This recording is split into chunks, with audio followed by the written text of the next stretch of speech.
Assalamualaikum teman-teman, selamat berjumpa lagi dengan saya Abdurrahman dan masih tetap di channel Abdurrahman ya. Dan masih tetap juga mengupas tentang seputaran asam lambung dan anestesi psikosomatis.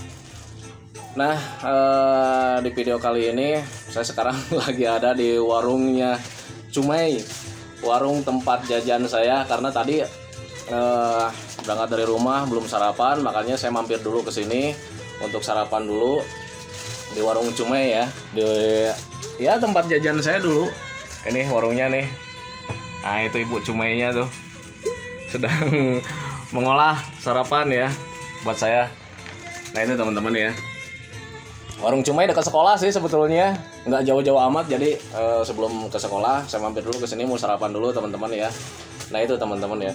Nah di video kesempatan kali ini saya akan menjelaskan tentang sakit kepala ya. Orang yang terkena gangguan asam lambung dan anestesi psikosomatis identik sekali dengan sakit kepala teman-teman ya.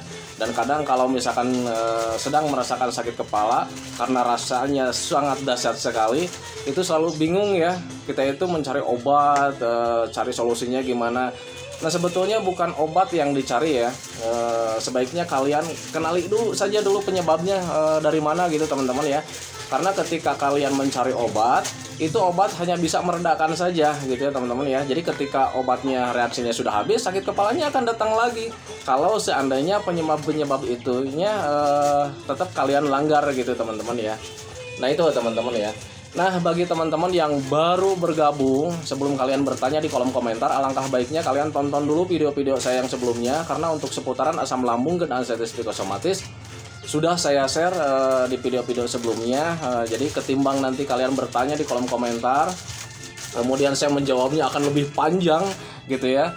Nah biar kalian tidak pusing, biar kalian cepat memahaminya, biar kalian lebih jelas, lebih detail memahaminya ya, alangkah baiknya kalian tonton dulu video-video saya yang sebelumnya ya. Nah itu teman-teman ya.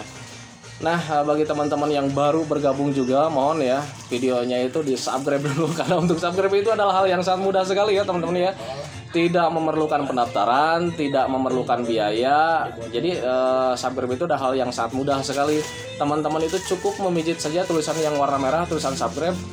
Biar kenapa? Jujur ya, biar video saya itu cepat berkembang dengan baik. Dan kalau seandainya video saya itu berkembang dengan baik, sudah barang tentu itu akan menambah semangat tersendiri buat saya untuk terus menge-share tentang seputaran asam lambung dan anestesi psikosomatis terhadap kalian gitu ya teman-teman ya. Dan kemudian bagi teman-teman jangan lupa juga ya, ditekan juga tombol like-nya, kemudian tombol loncengnya, biar kalian itu dapat notifikasi atau pemberitahuan video saya yang terbaru. Karena saya itu akan terus menge-share tentang seputaran asam lambung dan anestesi psikosomatis ini terhadap kalian dengan tujuan semoga saja videonya itu menjadi wasilah atau jalan keluar bagi kalian yang sedang mengalami gangguan asam lambung dan anestesi psikosomatis hingga membaik, apalagi sampai sembuh total ya. Amin ya rabbal alamin. Nah itu teman-teman ya. Dan saya juga tidak bosan-bosannya sama teman-teman itu selalu menyampaikan, lakukan kebaikan terhadap orang lain, sering bersedekah terhadap orang lain. Karena untuk sedekah itu tidak akan membuat kalian miskin, melainkan akan membuat kalian tambah kaya. Karena Allah telah berjanji, siapapun orang yang sering bersedekah terhadap orang lain, maka rezekinya akan dilipat gandakan. Nah itu teman-teman ya. Dan teman-teman juga perlu diketahui juga, kalau misalkan kalian sekarang itu sedang menjalankan metodenya, menjalankan caranya supaya ada perbaikan lah gitu ya. Ketika kalian sedang terkena gangguan asam lambung dan anestesi psikosomatis, kalian juga harus mencari ridho Allah ya. Karena kalian harus yakin, kalian harus percaya bahwa semuanya itu kehendak Allah. Sehatnya kita kehendak Allah, sakitnya kita itu kehendak Allah. Makanya ketika kalian sekarang sedang menderita, alangkah baiknya kalian kembalikan lagi saja sama Allah Subhanahu wa taala ya. Karena untuk sehat dan sakit kita itu semuanya dari kehendak Allah gitu ya. Jadi tetapi kalian kalau misalkan sudah menjalankan metodenya, sudah menjalankan caranya, ya sudah, sekarang kalian pasrahkan saja semuanya sama Allah, biar kita itu dapat disembuhkan dengan total. Amin ya rabbal alamin. Nah itu teman-teman ya. Nah kembali lagi ke topik utama teman-teman ya. Kenapa sih kita itu sering mengalami sakit kepala? Orang yang terkena gangguan asam lambung dan anestesi psikosomatis selalu sering sekali mengalami sakit kepala. Nah, ketika sakit kepala itu kita itu selalu bingung ya, obatnya apa sih gitu, herbalnya apa sih, obat dokternya apa sih. Bahkan kita itu sering tanya-tanya gitu ya ke apotek. Karena untuk ke dokter misalkan kita sudah capek, kemudian kita konsultasi ke bagian apotek juga, obat sakit kepala yang bagus itu seperti apa, herbalnya seperti apa. Nah, biasanya seperti itu ya, tetapi hal itu sebetulnya harusnya tidak kalian lakukan. Alangkah baiknya kalian itu mencari dulu ya, mencari tahu dulu, kenali dulu penyebabnya, biar kalian itu nanti ketika ada sakit kepala kalian bisa menanganinya dengan tepat gitu ya teman-teman ya. Perlu diketahui bahwa obat itu hanya sementara ya, jadi meredakan sakit kepalanya itu hanya sementara. Ketika nanti reaksi obatnya sudah hilang, itu akan terjadi lagi ketika penyebabnya kalian langgar. Nah itu teman-teman ya. Nah, penyebab sakit kepala yang paling pertama itu untuk yang terkena gangguan asam lambung dan anestesi psikosomatis, biasanya kurang tidur ya. Sakit kepala itu biasanya dari kurang tidur. Kenapa orang yang terkena gangguan asam lambung dan anestesi psikosomatis selalu kurang tidur dan akhirnya menyebabkan sakit kepala. Orang yang terkena gangguan asam lambung dan anestesi psikosomatis setiap mau tidur itu selalu berpikir tentang hal yang lain-lain, berpikir tentang penyakit, berpikir tentang sensasi, bahkan berpikir tentang apa yang dirasa kita itu ya. Nah itu teman-teman yang akhirnya jam tidurnya yang harusnya minimal 8 jam itu terganggu teman-teman ya. Jadi catatan sekali lagi, pola tidur yang baik dan benar itu sangat berpengaruh sekali terhadap kepala kita gitu teman-teman ya. Dan perlu diketahui juga bahwa tidur di malam hari itu sangat bagus sekali. Kalau misalnya tidur di malam hari cukup, itu sel kita itu akan membangun sel baru lagi ya. Jadi ada regenerasi lah di malam hari. Ketika kita di siang hari sudah beraktivitas, berolahraga, bekerja, sudah barang tentu ya ada sel-sel yang sudah dipakai, kemudian ada kerusakan sedikit lah gitu ya. Kemudian untuk memperbaikinya itu di malam hari gitu ya teman-teman ya. Selain kalian mengkonsumsi makanan yang bergizi yang penuh protein, karena protein itu untuk membangun sel yang rusak ya. Dan itu pembetulannya itu hanya di malam hari ya. Jadi kalian tidak cukup mengkonsumsi makanan yang penuh protein saja gitu ya. Jadi kalian juga harus bantu dengan istirahatnya, karena untuk istirahat yang total, istirahat yang penuh itu bisa membantu memperbaiki selnya itu dengan sempurna ya. Beda dengan kita kurang tidur ya. Kalau misalnya kita kurang tidur, kurang istirahat, pola istirahatnya kurang, ya sudah pasti ya pembetulannya tidak akan sempurna. Jadi sakit kepalanya itu akan lama sekali gitu ya kita alaminya. Nah itu teman-teman ya. Nah kemudian penyebab yang kedua itu stres ya. Nah untuk stres ini kadang orang yang terkena gangguan asam lambung dan anestesi psikosomatis, dia itu kalau misalkan dikatakan kalian stres, itu mereka pasti akan memungkirinya. Bahkan itu dia tuh pasti marah ya. Saya tuh nggak stres katanya. Saya tuh cuman terkena gangguan asam lambung dan anestesi psikosomatis saja. Akhirnya ya kepalanya sakit.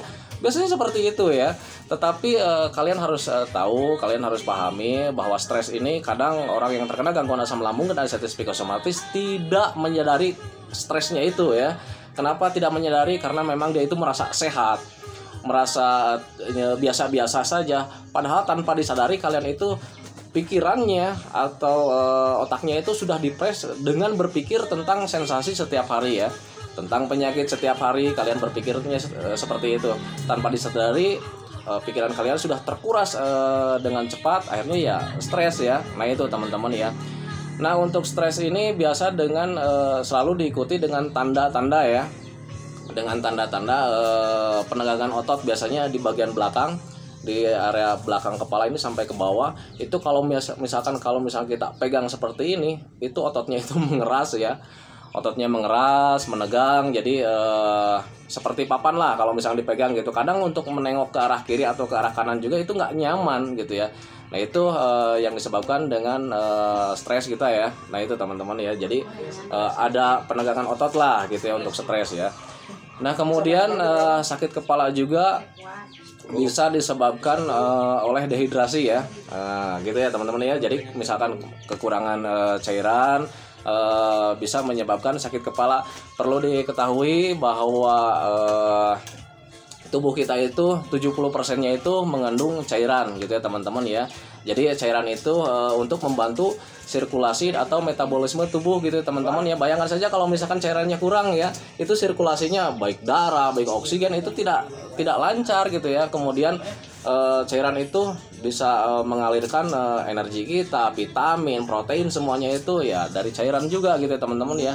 Ya makanya bagi teman-teman kalau misalkan kurang mineralnya atau kurang minum atau dehidrasi, pasti sirkulasinya tidak akan lancar ya, sudah pasti ya, apalagi ke bagian kepala itu akan menyebabkan sakit kepala gitu teman-teman ya. Nah itu ya. Kemudian penyebab yang lainnya itu dari pilek ya. Nah dari pilek itu sering kita mengalami pilek gitu ya. Kadang orang yang tidak terkena gangguan asam lambung dan anxiety psikosomatis juga itu kalau misalkan mengalami pilek itu semua badan itu terasa nggak nyaman ya, terasa kaku gitu ya. Apalagi bagian kepala gitu ya teman-teman, itu sering tidak nyaman gitu ya.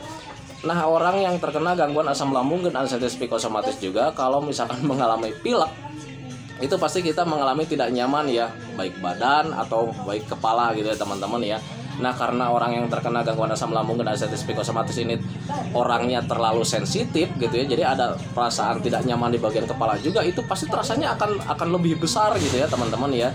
Nah itu jadi kenali saja dulu penyebabnya biar kalian itu dapat menanganinya dengan tepat kalau misalnya kalian sudah kenal gitu ya teman-teman ya. Nah itu kemudian sakit kepala juga bisa disebabkan dari sakit gigi teman-teman ya. Nah gitu ya. Kenapa sakit gigi bisa menyebabkan sakit kepala? Nah kalau misalkan sakit gigi itu urat sarafnya itu sangat berdekatan sekali dengan bagian kepala gitu teman-teman ya. Jadi saling berhubungan lah gitu ya. Jadi ketika sakit gigi itu suka ada sakit kepala gitu ya teman-teman ya. Nah untuk sakit kepala dikarenakan sakit gigi itu orang yang tidak terkena gangguan asam lambung dan anxiety psikosomatis pun pasti akan mengalami hal seperti itu teman-teman ya. Ketika mengalami sakit gigi itu pasti bagian kepalanya itu agak sakit ya. Kenapa seperti itu? Karena memang si bagian saraf gigi sama saraf yang bagian kepala itu sangat berdekatan sekali dan sangat berhubungan sekali. Nah itu teman-teman ya.